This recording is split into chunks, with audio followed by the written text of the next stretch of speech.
Halo, nama saya adalah Putus Tilon dengan INP 160718029. Saya akan menjelaskan sejarah PT Unilever.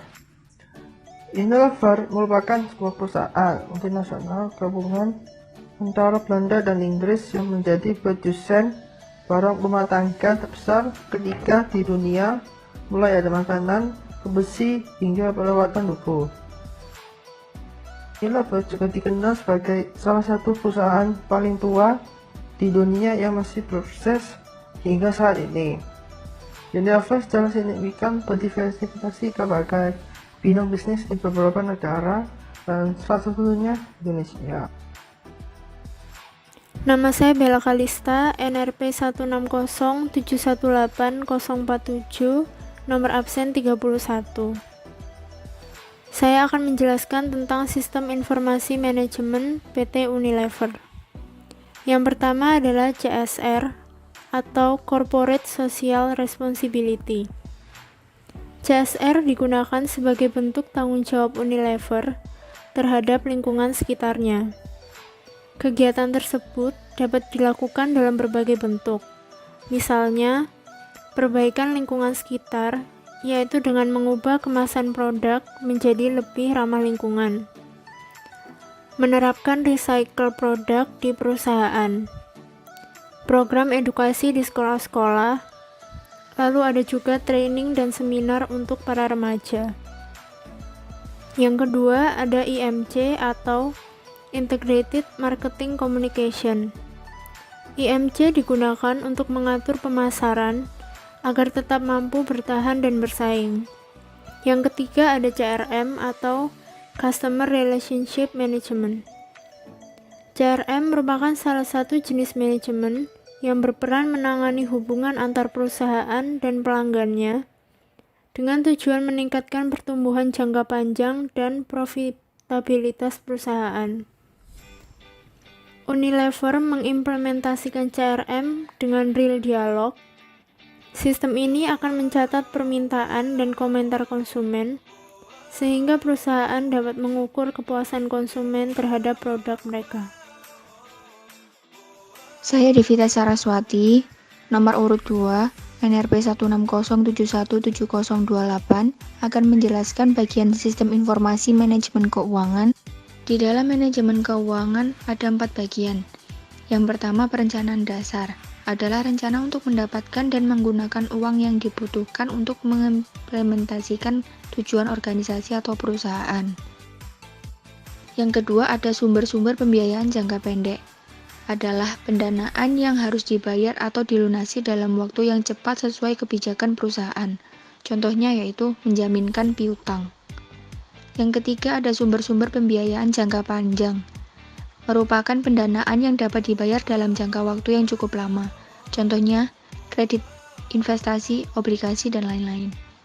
Yang terakhir ada sumber pembiayaan ekuitas, yang merupakan pendanaan dari kekayaan perusahaan yang berasal dari investasi pemilik dan hasil laba perusahaan. Contohnya, penjualan saham.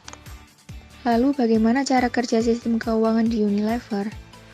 Sistem keuangan ini dikerjakan oleh divisi finance atau yang biasa kita sebut divisi keuangan, di mana divisi ini tidak hanya membaca laporan dan melakukan pembukuan saja, namun juga harus bisa menjadi konsultan keuangan dan membuat keputusan penting di setiap harinya yang sangat berpengaruh di perkembangan dan pertumbuhan bisnis dan juga keberhasilan tim.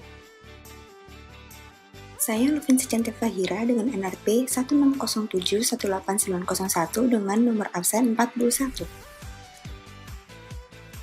Leverage pada Competitive Advantage Pairs.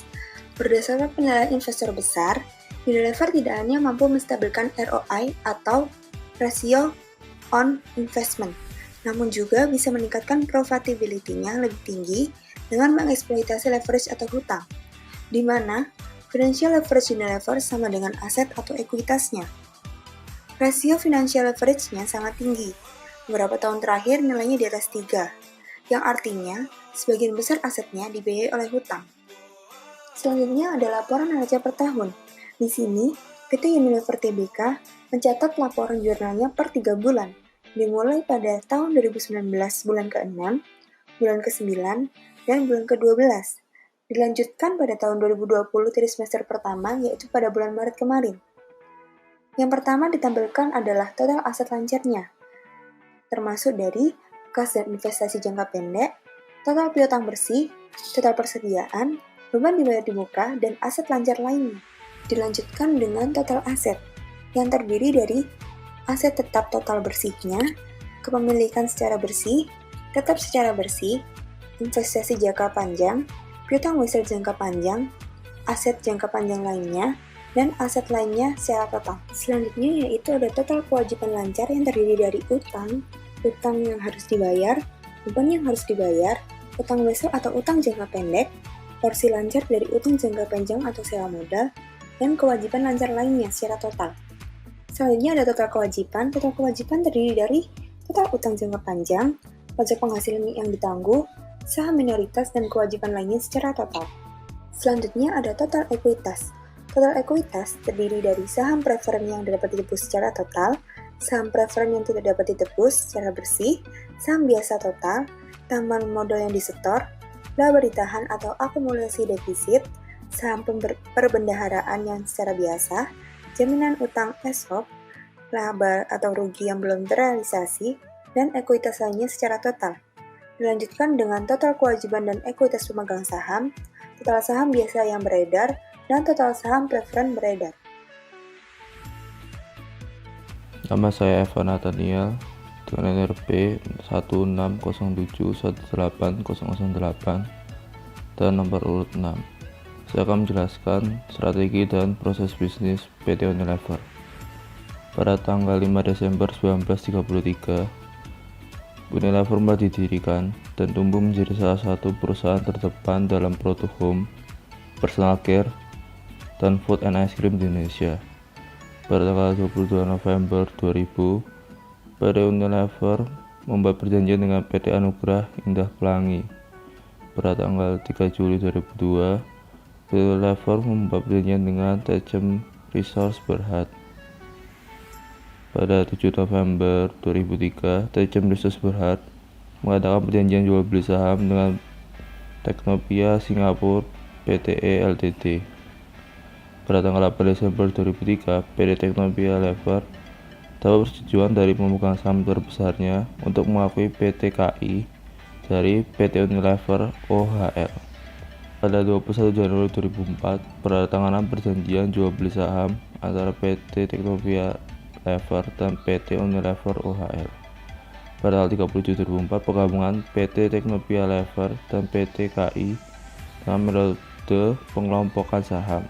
Pada tahun 2007, PT Unilever Indonesia menandatangani perjanjian bersyarat dengan PT Ultra Jaya Milk Industry dan Trading Company Tbk. Dan transaksi perjanjian selesai pada Januari 2008.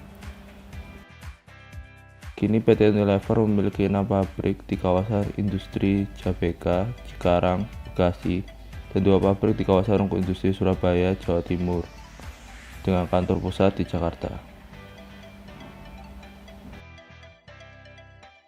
Oke, perkenalkan, nama saya Basli Balani, NRP 160716137 dengan nomor absen 1.